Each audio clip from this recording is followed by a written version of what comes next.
Boa noite, amigos. Boa noite. Espero que todos estejam bem. Esse negócio de cantar e pregar no mesmo dia não é muito bom, não. Gente, como o Leo disse,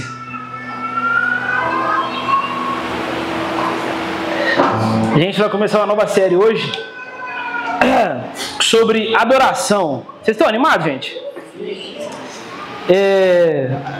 Se eu não me engano, foi ano passado, né, que a gente teve uma série sobre adoração e foi muito boa. Ano passado? Que foi muito boa, cara. Foi muito boa mesmo. Se você perdeu alguma das mensagens, queria te encorajar, sei lá, assistir. E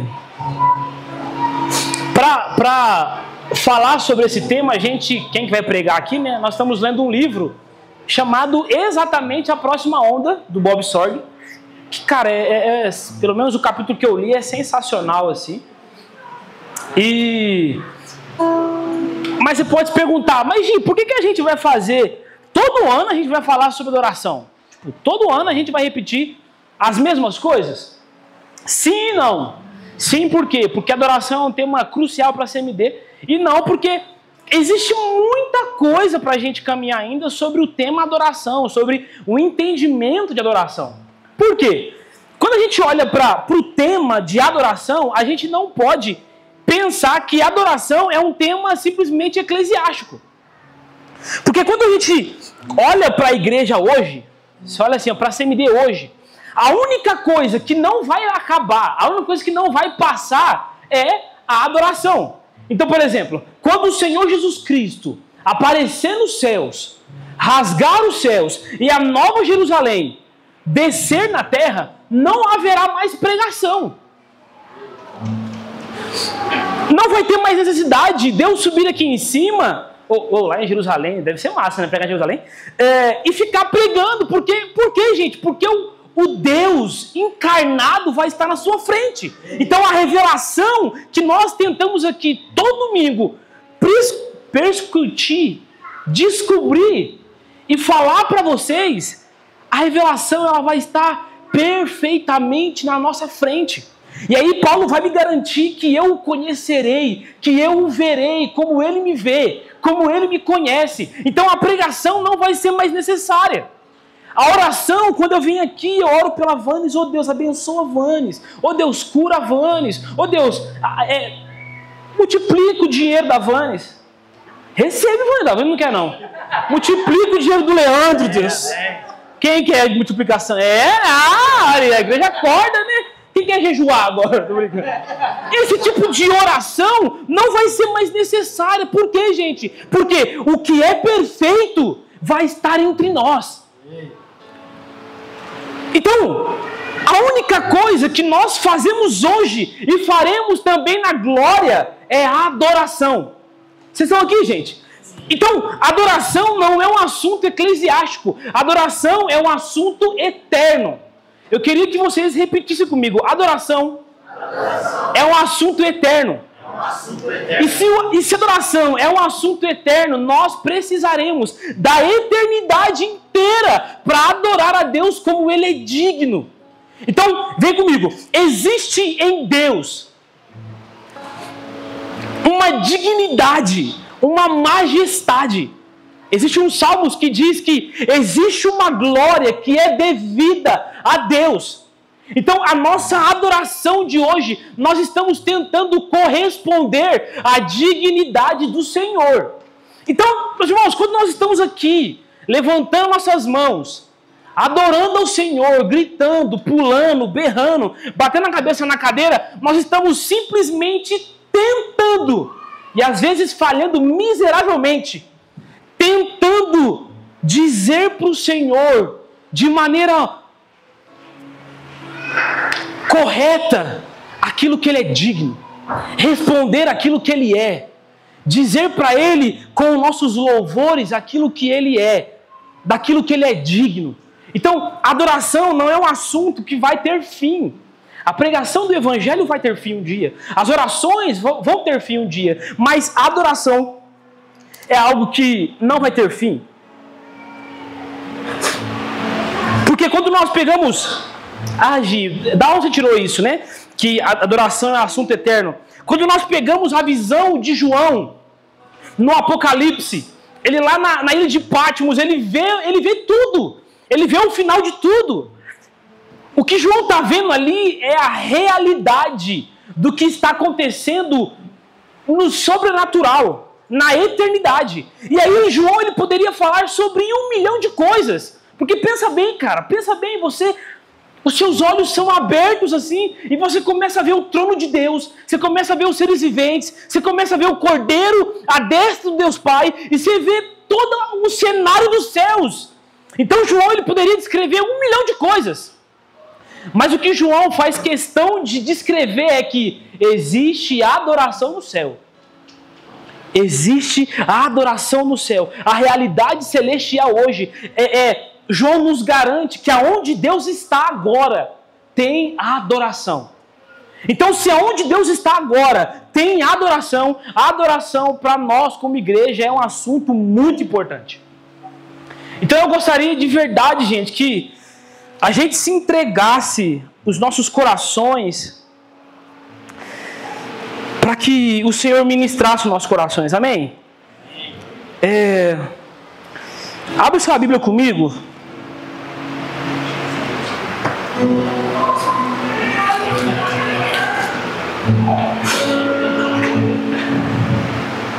Salmos, capítulo 22.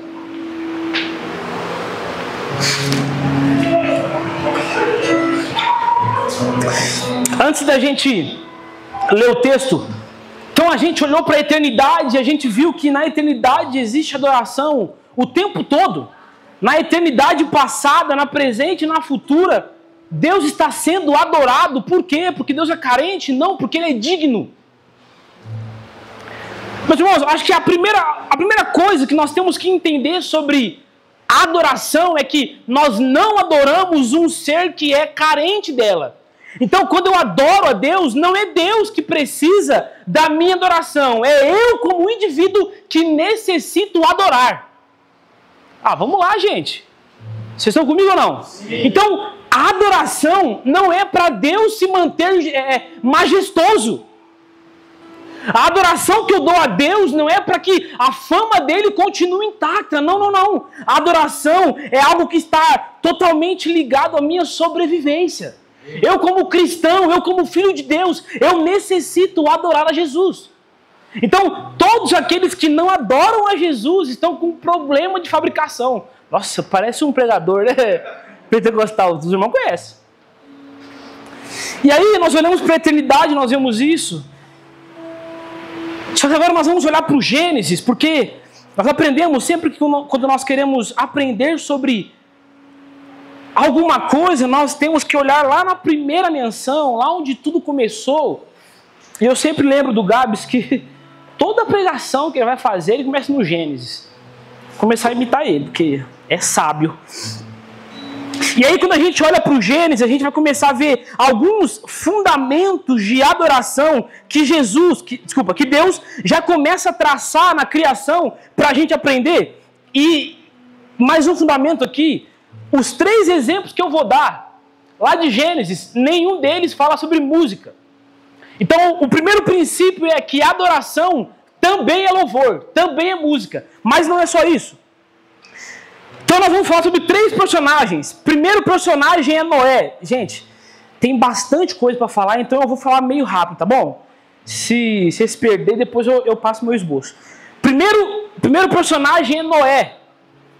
Então, Noé, a história conta que Noé saindo da arca. Então, Noé, constrói uma arca aí, passa 100 anos, ele coloca os animais para dentro, coloca a esposa, coloca a sogra, vários animais, né? E aí vai indo, o dilúvio vem, mata todo mundo, depois as águas baixam, os animais saem junto com a sogra, e aí Noé faz uma coisa. Noé, então, ele constrói um altar.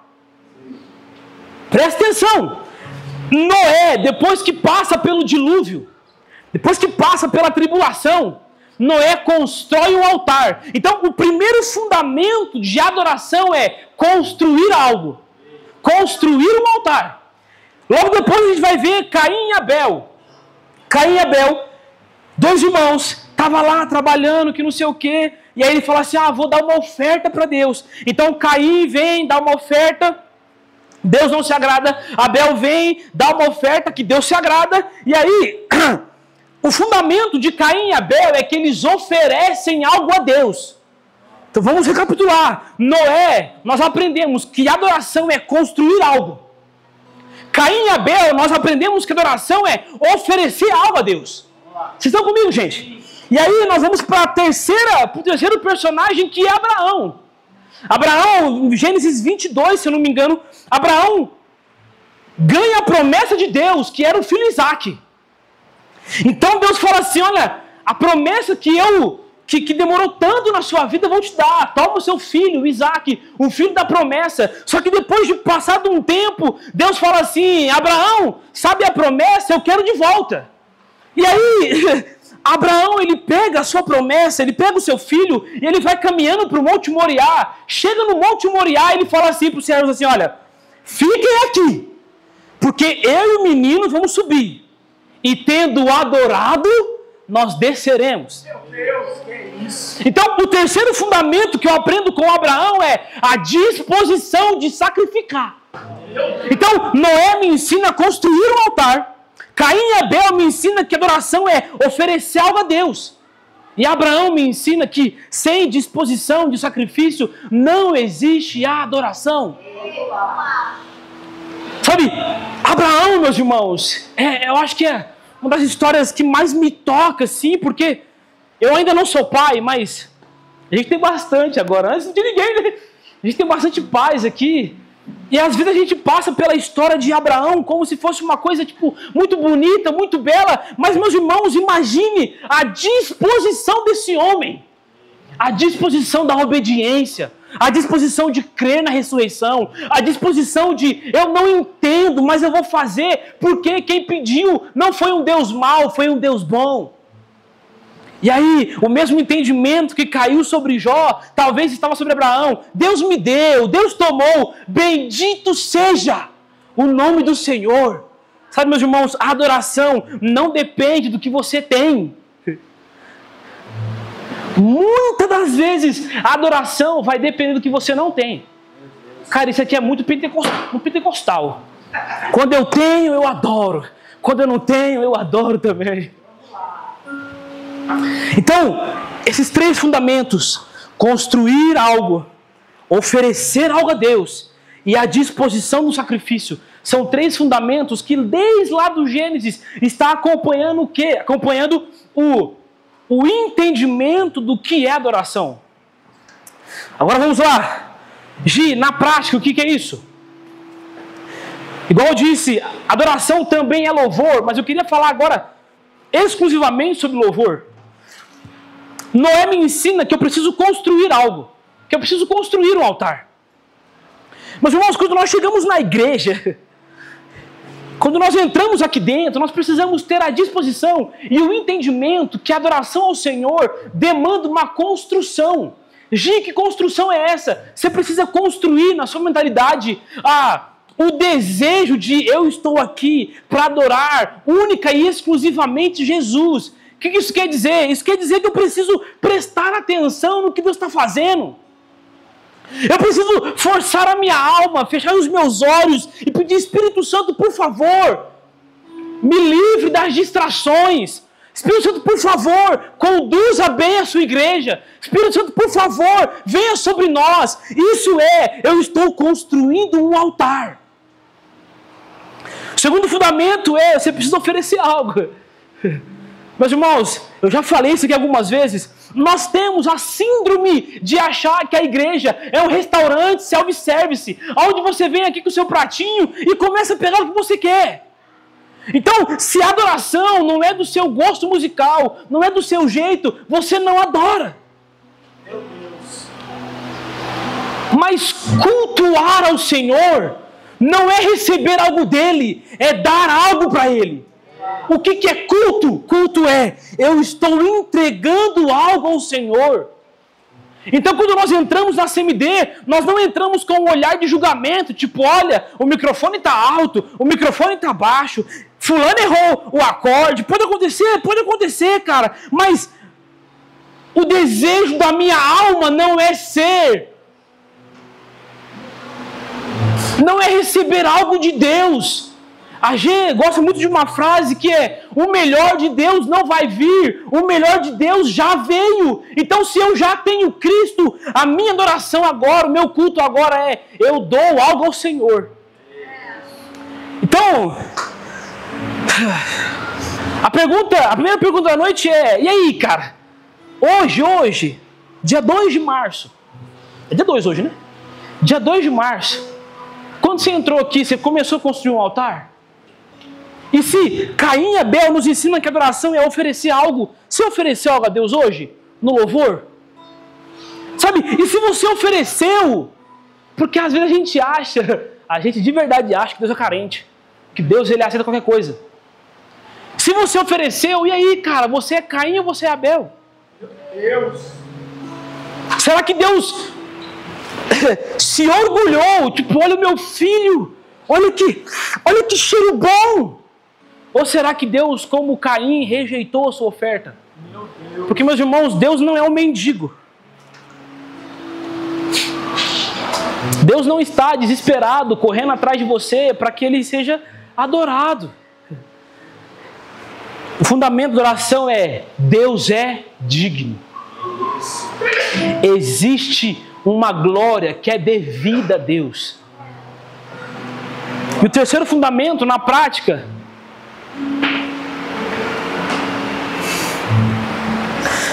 a disposição de Abraão para sacrificar.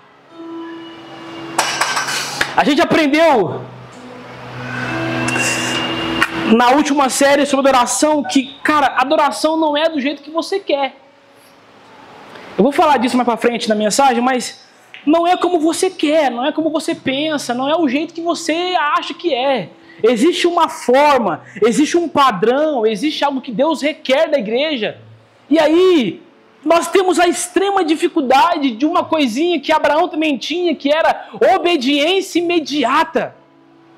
Abraão, Deus falou assim: Abraão, levanta, arruma as malas e vai embora. O que Abraão fez, gente? Abraão levantou, fez as malas e foi embora. O nome disso é obediência imediata. O Espírito Santo precisa batizar a igreja com obediência imediata. Sabe outra pessoa que teve isso? Jesus. Jesus, ao ser batizado, quando ele voltou das águas, a Bíblia diz que o Espírito Santo veio sobre ele e imediatamente o conduziu para o deserto. É imediatamente. Então, a disposição que nós precisamos ter para sacrificar o nosso louvor a Cristo. Que o Senhor nos batize com a obediência, com a revelação imediata de que eu entro aqui não para receber algo de Deus, mas com a disposição de sacrificar. Às vezes sacrificar o meu dia cansado. Às vezes sacrificar a minha semana ruim. Às vezes sacrificar, sei lá. Mas existe um sacrifício que Deus espera de nós. Amém, meus irmãos? Vocês estão comigo?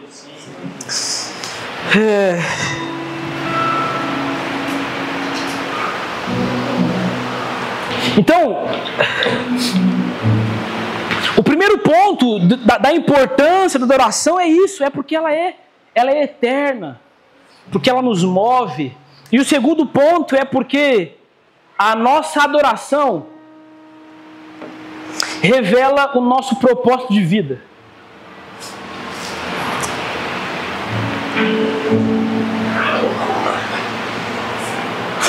A nossa adoração, ela revela o nosso propósito de vida. Gente, eu esqueci de falar, hoje a pregação é sobre isso aqui, ó. Carros de adoração. A gente vai chegar lá. Adoração, ela revela o propósito do porquê você vive. Então, nós como cristãos, nós vivemos para uma coisa. Nós nascemos com um propósito. Você pode fazer muitas outras coisas, mas o propósito da sua vida é um apenas: ver o Senhor. Gi, mas eu converto pessoas através da minha profissão, porque eu sou um bom profissional. Glória a Deus. Mas o propósito da sua vida é ver o Senhor. Se eu nunca mais pregar o Evangelho, meus irmãos, se eu nunca mais cantar, se eu nunca mais fizer nada para o Senhor, mas ver o Senhor, eu estou cumprindo com o propósito da qual Ele me criou. Então a minha adoração, ela revela meu propósito, que é ver o Senhor, e nós nascemos para isso. Nós nascemos para isso. Então, nós como comunidade, tendo essa noção, tendo essa consciência de que todos nós aqui nascemos para ver o Senhor, nós trabalhamos para ajudar vocês. Então, nós viemos aqui e nós pregamos a palavra. Para quê? Para você ter um entendimento de quem é Deus. Para você ter um entendimento de quem é o Espírito Santo. Chegar na sua casa, ler sua Bíblia. Orar no seu quarto e conhecer a Deus. Nós fazemos ECC para quê? Para abrir o seu entendimento através do Espírito Santo e você ser iluminado. Nós fazemos sala de oração para você cumprir o seu chamamento de orar. Nós fazemos tudo isso, mas nós também adoramos. E por quê? Porque se o propósito é ver a Deus, a adoração é fundamental. Agora vamos lá. Salmos 22, 3. Ai, meu Deus, eu estou animado, gente. Eu vou abrir na NVI, tá?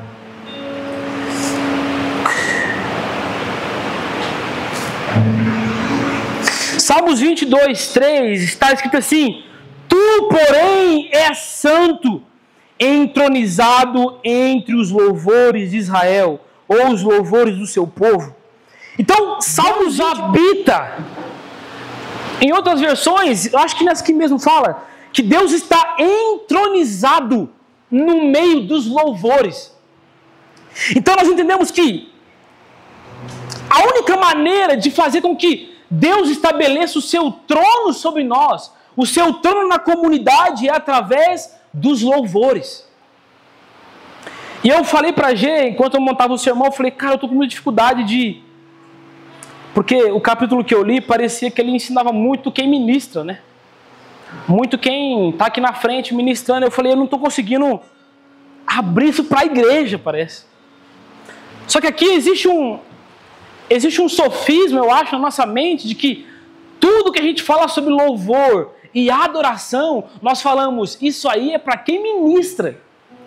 Isso aí é para quem está com o microfone na mão. Isso aí é responsabilidade de quem está tocando o violão. Então, deixa isso daí para eles.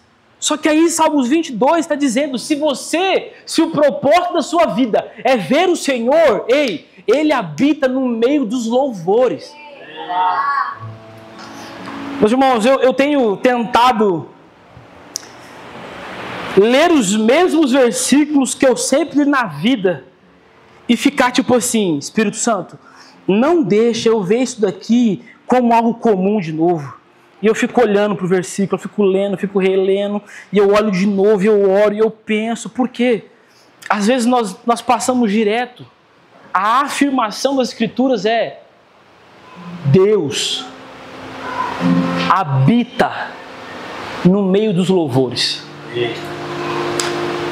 É como se Deus pegasse o seu trono. Tem uma cadeirinha aqui, tem uma cadeirinha aqui, ó. Deus está aqui, ó. E aí a CMD começa a adorar ali. É como se Deus pegasse o seu trono e habitasse no meio dos louvores. É por isso, meus irmãos, que nós não podemos tratar a adoração como nós tratamos muitas das vezes. É por isso que talvez você até me ache chato, e eu estou aprendendo a lidar com isso. Quando eu falo, cara, você entra aqui, você não levanta a sua mão, você não levanta a sua cadeira, quando você pode, claro. Sabe, você fica, sei lá, resolvendo coisas do seu trabalho no culto. Você fica conversando no culto. Não é porque eu sou chato, é porque você está perdendo a revelação de que Deus habita no meio dos louvores. E daqui a pouco a gente vai ver a importância da comunidade entender isso. Porque além de você não ver, você está me atrapalhando. Então às vezes a vontade que eu tenho é de falar, vai embora, cara. Com todo o amor do mundo, vai embora. Eu amo vocês, gente. Mas às vezes é chato. Por quê? Porque existe uma revelação que às vezes nós perdemos. E a revelação não é Deus está aqui com um anjo, com uma bandeja dourada para te dar uma chave de uma casa. A revelação é o próprio Deus habita no meio dos louvores. Então os louvores precisam ser do agrado desse Deus. E aí, abre agora comigo Salmos 84.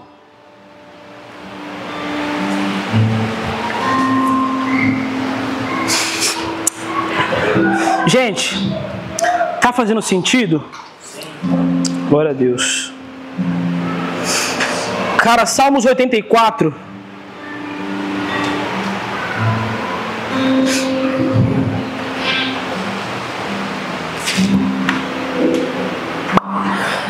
Rapidinho, Salmos 84 está descrevendo aqui uma peregrinação. Então o que está acontecendo? Tem um grupo de irmãos, os filhos de Corá, se não me engano, escreveram. Tem alguns irmãos, uma comunidade está peregrinando. Ou seja, eles estão saindo de um lugar e eles estão indo para um outro lugar. Ou seja, eles têm um destino final. Eles estão numa peregrinação. E no meio dessa peregrinação, eles começam a cantar louvores. E aí é os salmos que a gente vai ler agora. 84, versículo 1. Quão amável é o lugar da tua habitação, Senhor dos exércitos. A minha alma anela e até desfalece pelos átrios do Senhor. Isso é uma canção, gente.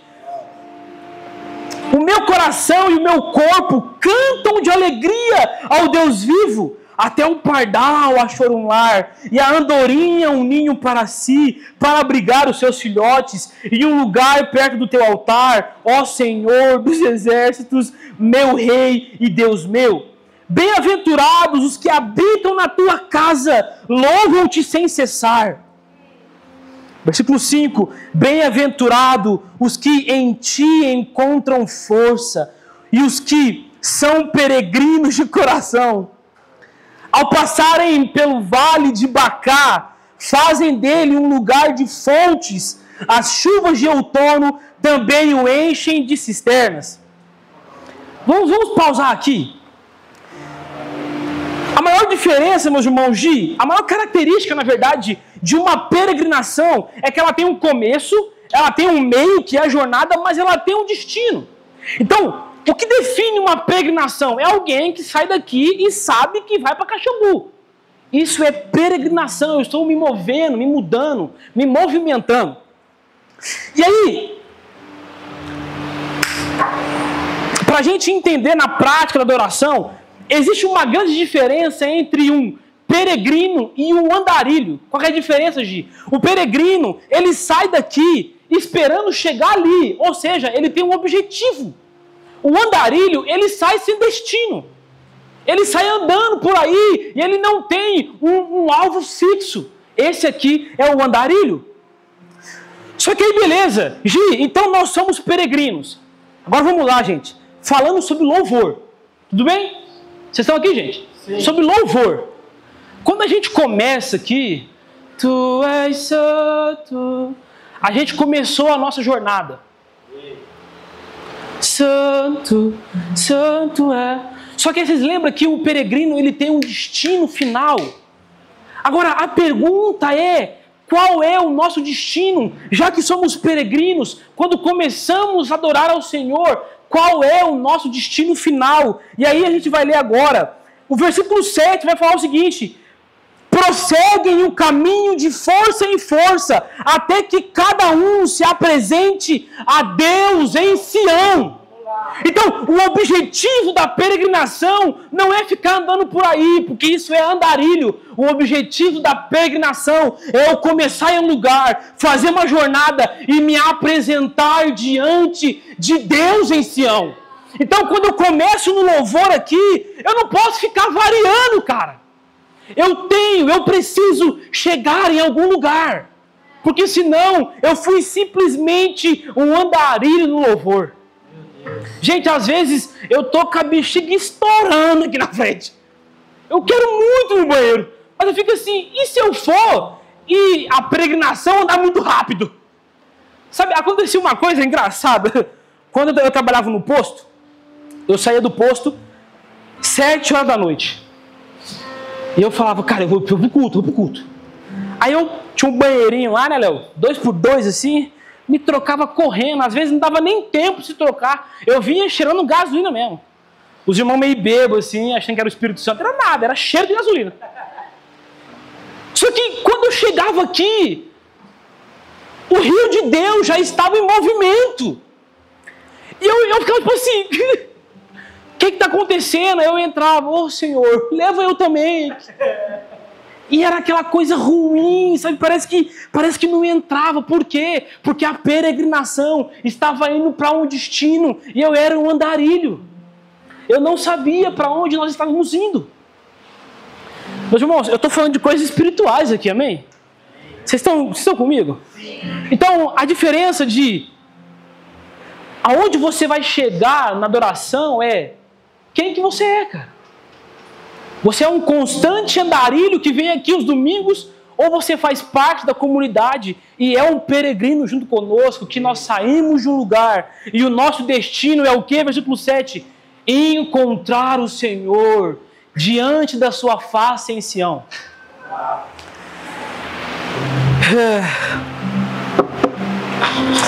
E aí,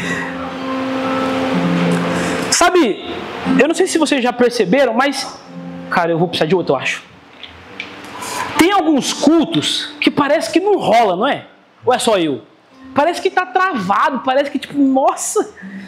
Aí a gente, as frasezinhas de crente, o céu tá de bronze hoje. Aí começa com a loucura. Mas parece que não vai, parece que não rompe. A gente simplesmente ficou aqui 40 minutos e não chegamos a lugar nenhum. Nós ficamos aqui 40 minutos, 1 hora às vezes, e nós andamos e não chegamos ao destino que é a face de Deus. Uma vez eu ouvi uma coisa que, quando a gente fala sobre rio de Deus, gente, a gente fica assim, olha, o rio de Deus está indo para cá. Então, tem aquela passagem de Ezequiel, que eu estou com água nos tornozelos, água nos joelhos, água nos ombros, até que eu não consigo mais andar. Gente, o rio de Deus, ele não foi feito, a adoração, ela não foi feita, ela não serve para você ficar no raso. O rio de Deus, ele não serve para você ficar no raso. A gente vai falar disso também, sobre contentamento. Porque às vezes o rio de Deus está fluindo e eu estou molhando meus pezinhos aqui, ó. Só que eu estou contente. Com água nos joelhos, eu estou contente. Está tudo bem, Gi. Por quê? Porque o rio de Deus me compromete. O rio de Deus me compromete. Quando eu estou andando num rio, eu estou com as águas nos joelhos, eu ainda consigo andar. Eu ainda consigo ditar para onde eu vou, para onde eu não vou. Mas quando eu perco os pés do chão, o rio que me leva. Então, o comprometimento que você deseja ter com o Senhor vai ditar o nível de adoração que você vai entregar para Ele. E Apocalipse fala que do trono de Deus flui um rio. Então, o meu objetivo não é ficar no raso, é ir tão profundo para que eu encontre o trono de Deus. Amém, gente? Agora abre comigo.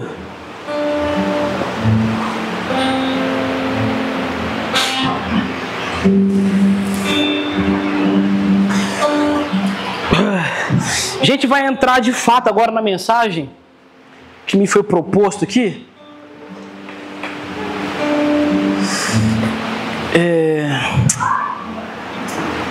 2 Samuel.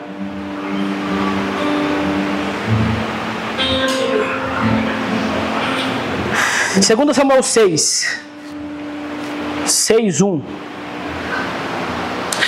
Então vamos lá. O texto que a gente leu de Salmos tem uma coisa nesse texto que a gente deixou passar, que é: então beleza, Gi, nós somos uma peregrinação que saímos daqui, temos um objetivo e chegamos. Só que aí nós precisamos aprender também que existe uma responsabilidade pessoal. uma responsabilidade de cada um de nós em liderar uma adoração. Uai, Gi, como assim? Quem lidera a adoração não é quem está cantando? Não. O versículo 7 vai falar assim: e a cada um deles se colocar diante de Deus em Sião. Então, a minha obrigação é pegar a comunidade e partir para um lugar. Mas a obrigação de vocês é andar junto comigo. Então, existe uma responsabilidade em cada um de nós aqui dentro de fazer a adoração fluir. Porque quando Deus ele vai se apresentar, ele não fala: olha, hoje eu me mostrarei para a CMD.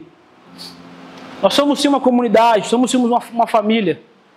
Mas Deus ele quer se apresentar pessoalmente para você. Pessoalmente. Então, a gente vai falar um pouco sobre essa responsabilidade. Obrigado, Vi. Sobre essa responsabilidade. Vamos lá, então. Meu Deus do céu, tem muita coisa ainda. Ó, diz assim, vocês acharam aí, pessoal? Sim. De novo, Davi reuniu melhores guerreiros de Israel, 30 mil ao todo. Ele e todas as tropas que acompanhavam partiram rumo a Baalá, em Judá, para buscar a arca de Deus.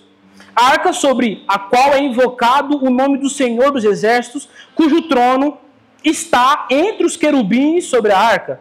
Puseram a arca de Deus em uma carroça nova e levaram da casa de Abinadab, que ficava em uma colina.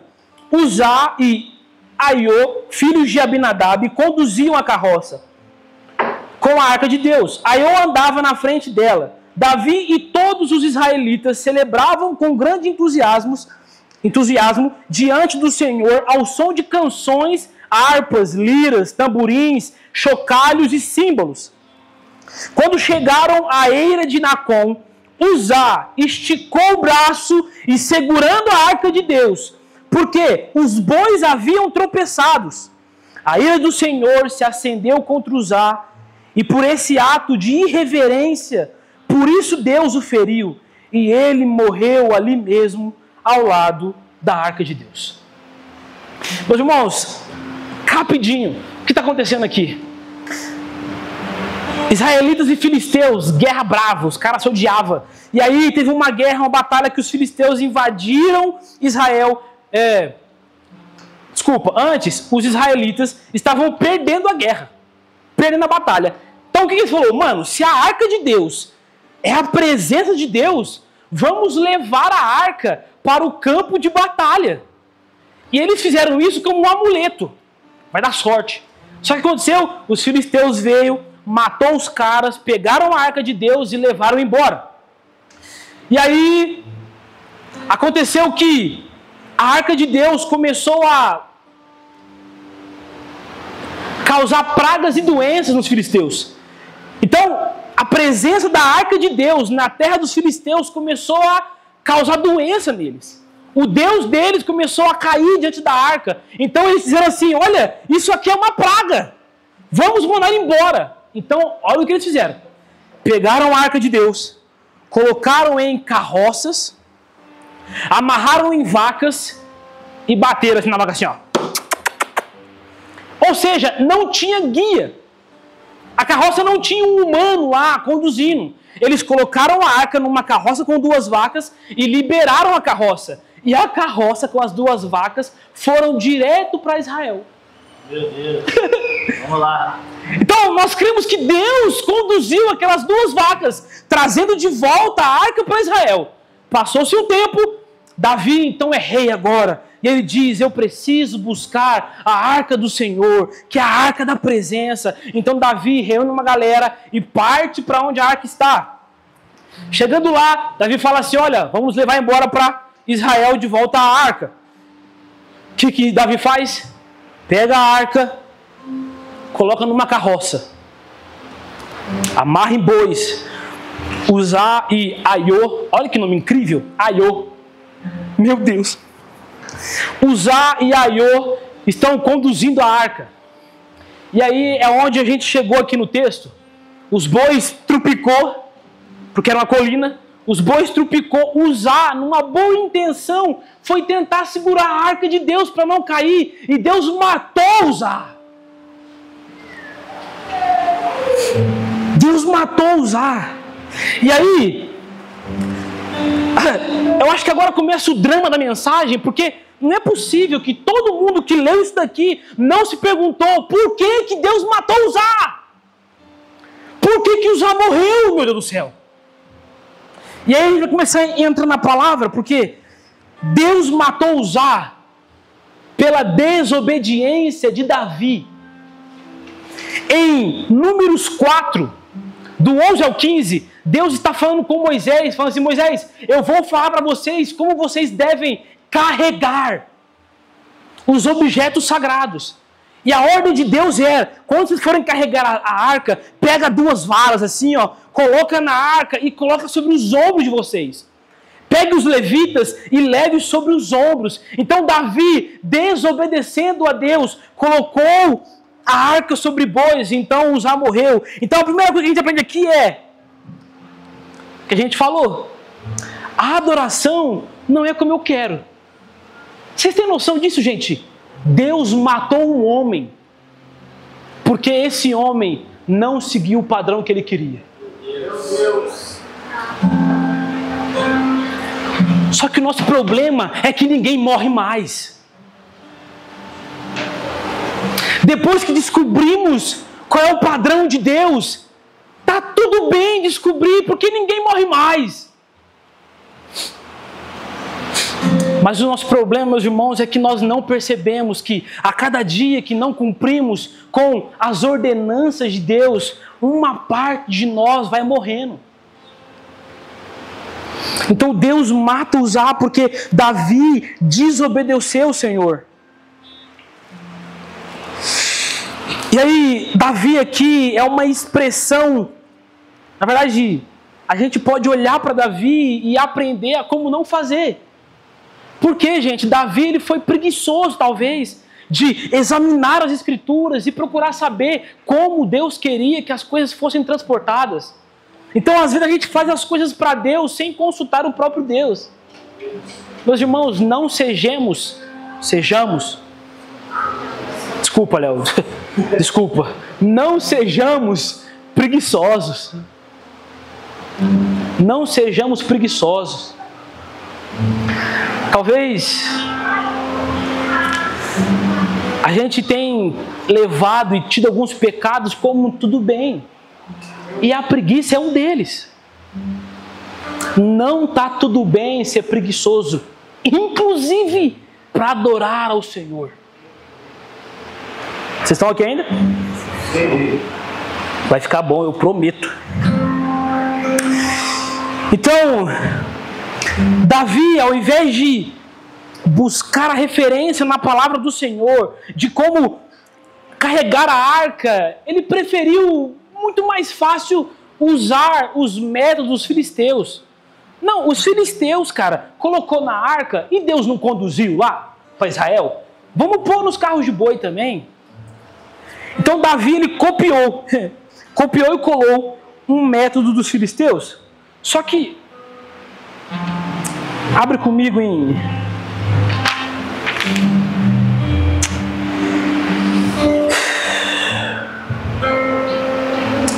antes da gente abrir o texto, uma coisa que a gente tem que perceber nessa história aqui é que todo mundo está feliz com o rolê.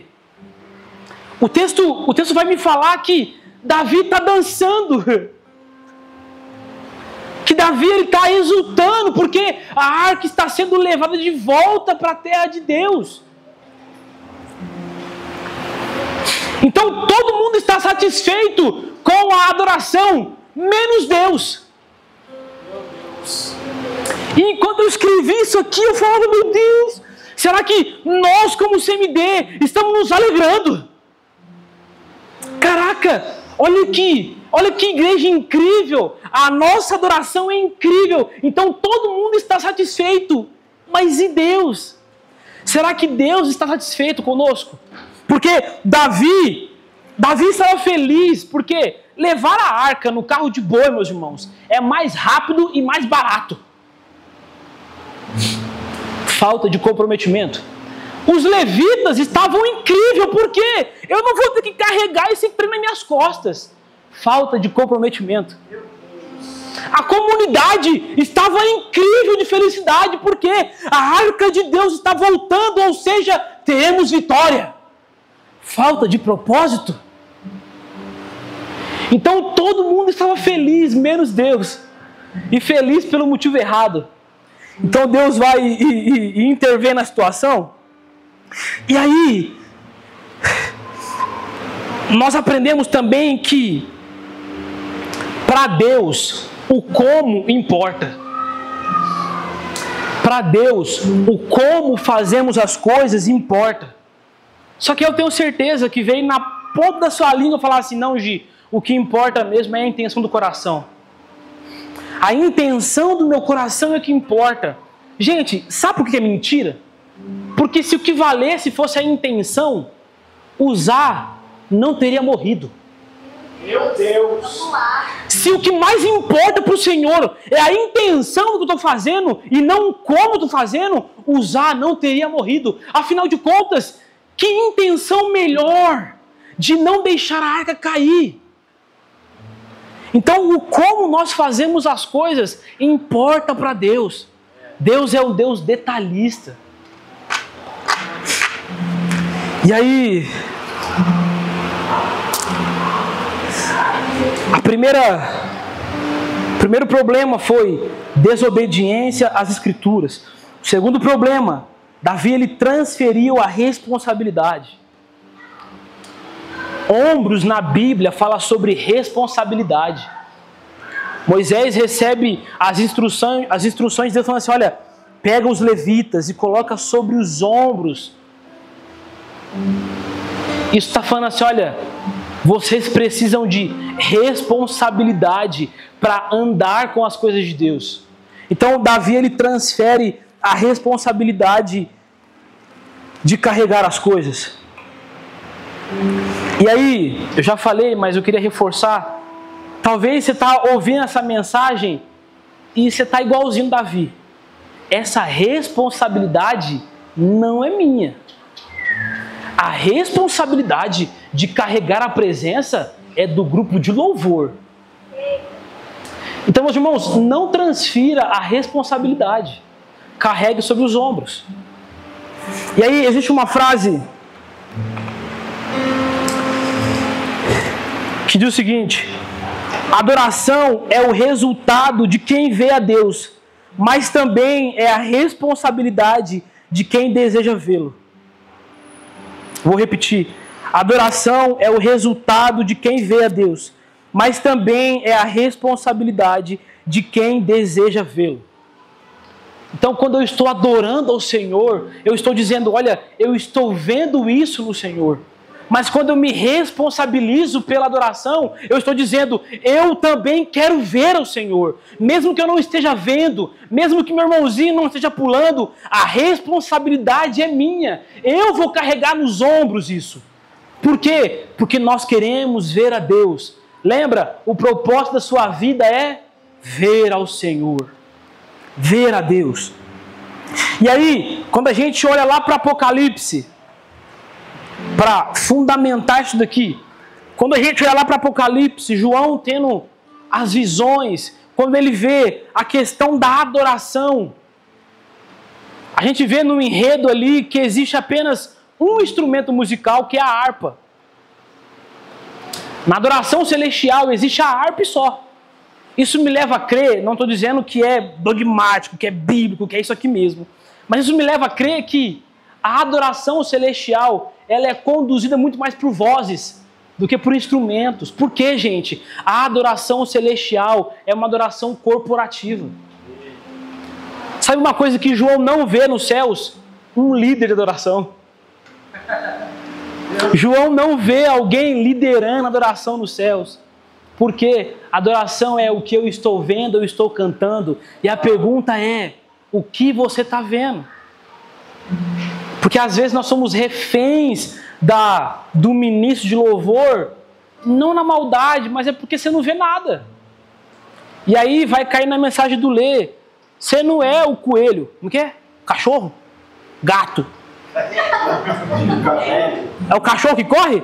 Você não é o cachorro que corre vendo a lebre. Você é o cachorro que está correndo porque tem outro cachorro correndo. Porque se você não vê nada, você não adora ninguém.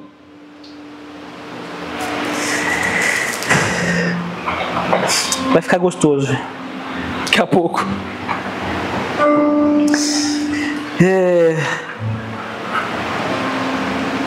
Abre aí Jeremias. Falei para vocês abrir, né?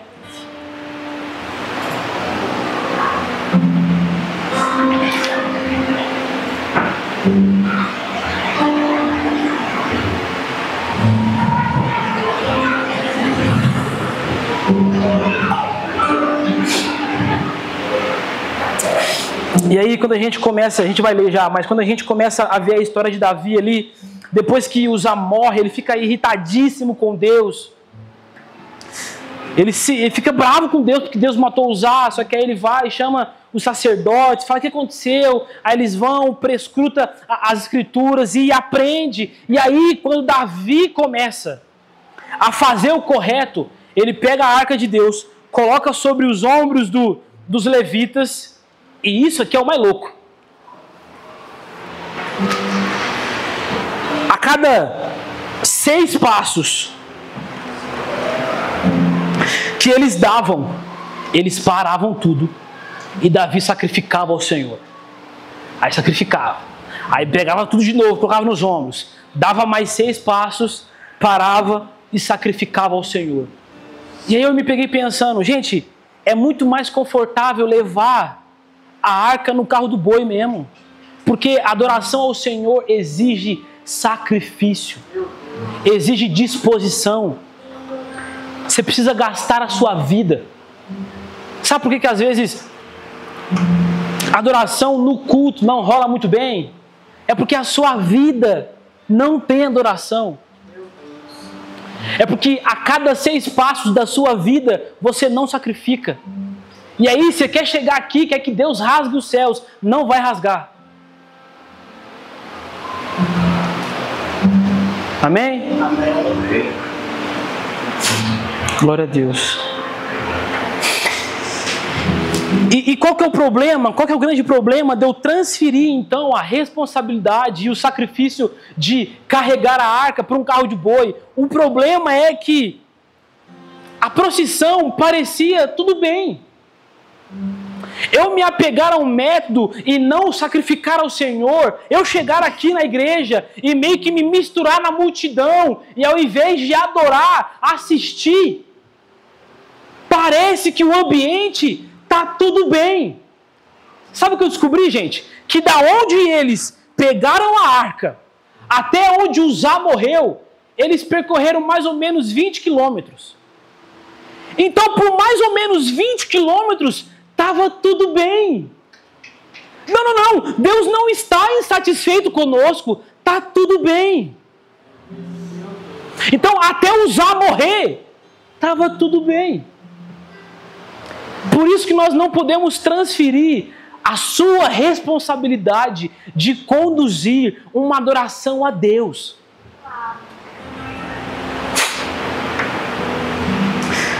Sabe, eu não tenho nada. Quando a gente fala sobre os carros dos filisteus, eles representam os artifícios humanos para tentar de forma natural nos levar para um ambiente espiritual. Então eu não tenho nada contra luz, fumaça. Fumaça tem um pouco em contra. Fumaça, apagar a luz, sei lá, pôr um pad, pôr efeito na voz, no violão. Eu não tenho nada contra isso, gente. Sabe, tá tudo bem. O problema é quando nós nos apoiamos nos carros dos bois, querendo que eles nos levem a um lugar onde só a adoração sincera pode nos levar. Teve uma vez, um retiro há muito tempo atrás, a gente estava adorando ao Senhor, e aí estava só o Gabs no violão, e a gente começou a cantar aquela música, Altíssimo, Altíssimo, se a sua glória se esconder. A gente ficou quase 1 hora cantando isso. E eu lembro que o Gabs, ele soltou o violão, ou seja, o carro do boi foi solto. E aí você acha que a adoração parou? A gente continuou por muito e muito tempo cantando isso. E eu acho que até hoje foi o ambiente mais poderoso da glória de Deus que eu já estive. Porque a comunidade se tornou responsável pela adoração. Então, o ministro já não fazia mais sentido estar lá. Ele se tornou inútil. Vocês estão comigo, gente? Então, a função do ministro de adoração aqui é se tornar inútil. É que vocês não precisem mais de alguém para liderar vocês. Por quê? Porque Salmos 84, 7, e cada um deles chegou diante de Deus. E aí, a frase do livro que a gente está lendo, tem uma frase que diz assim, olha: a próxima onda é se concentrar mais na presença e menos na perfeição técnica. Então ele está dizendo que a próxima onda de adoração não é sobre uma perfeição técnica, é sobre se concentrar na presença de Deus. Se concentrar no que de fato importa, abandonar um pouco os carros de bois e se concentrar no que de fato importa, que é a presença de Deus. E aí, para a gente ir para o final, Jeremias,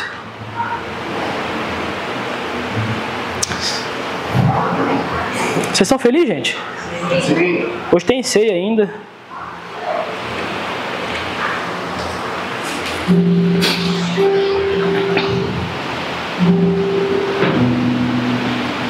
Jeremias 29.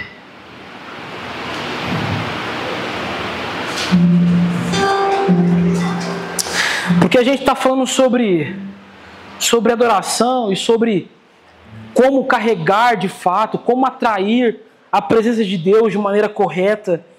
E aí esse versículo que a gente vai ler aqui, ele explica muito bem. Jeremias 29, 13 vai falar o seguinte: vocês me procurarão e me acharão quando me procurarem de todo o coração. Então vamos por parte aqui, ó. Vocês me procurarão e me acharão. Isso aqui indica que às vezes a gente procura e não acha. Gente, quer ver uma coisa? Homem não acha nada. É verdade ou não, mulheres? Homem não acha nada. Às vezes as coisas estão aqui, assim, ó, aqui. Eu falo, amor, não tô achando. Amor, não tô achando. Eu acho que Deus deu, sei lá, poderes para elas. Que elas vêm e falam, aqui, ó, cego, aqui, ó. E a gente não acha. Mas sabe por quê?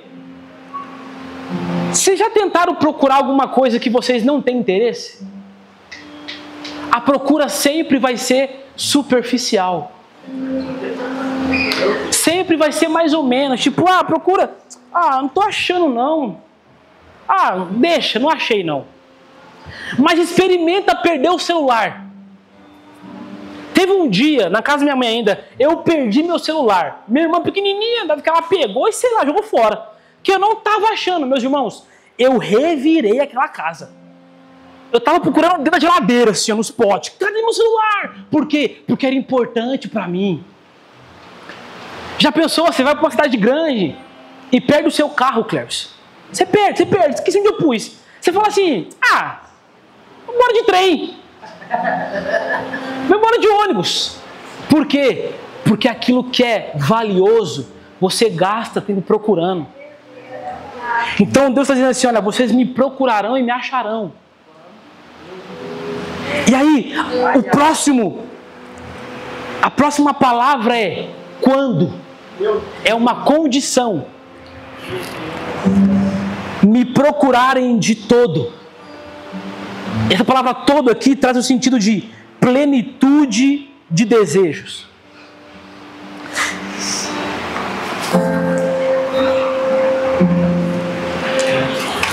Olha, a Bíblia ela tem uma relação com a palavra todo que é engraçado, né? Parece que a Bíblia ela traz um apelo para a palavra todo. Por exemplo, amai a Deus de todo o seu coração, de todo o seu entendimento. com todas as suas forças. A oferta da viúva, ela teve valor por quê? Porque ela deu tudo que ela tinha. Paulo, quando vai falar sobre a plenitude de Cristo na igreja, ele fala: Cristo é tudo em todos. Então a gente começa a perceber que a Bíblia vem apelando para que a gente entregue o todo a Deus, de todo o nosso coração. Por quê? Porque às vezes a gente quer ter o todo de Deus entregando 50% para Ele. Às vezes a gente quer procurar um pouquinho só a presença de Deus e quer que Deus venha com trovões e raios. Mas vocês procurarão e me acharão quando me buscarem de todo o seu coração. E a palavra coração traz o sentido de lugar de satisfação. Então, o que Deus está dizendo é: eu busco o Senhor e eu encontro em adoração quando a plenitude dos meus desejos e o meu lugar de satisfação estão no Senhor. Procurarão e me acharão quando me buscarem de todo o coração. Quando Deus for valioso para você de verdade, você vai procurar, e enquanto você não achar, você não vai parar. Meu Deus, vamos lá. Por quê? Porque todo o seu coração está envolvido. Nós precisamos, meus irmãos, nesses últimos dias, envolver nosso coração a Deus. Devolver os nossos corações a Deus. Nossos corações estão divididos. Nossos corações ainda têm amores rivais. Mas quando de todo o nosso coração nós buscarmos a Deus, nós o acharemos. Olha que linda promessa. Quando me buscarem de todo o coração, vocês me acharão. Fica de pé comigo.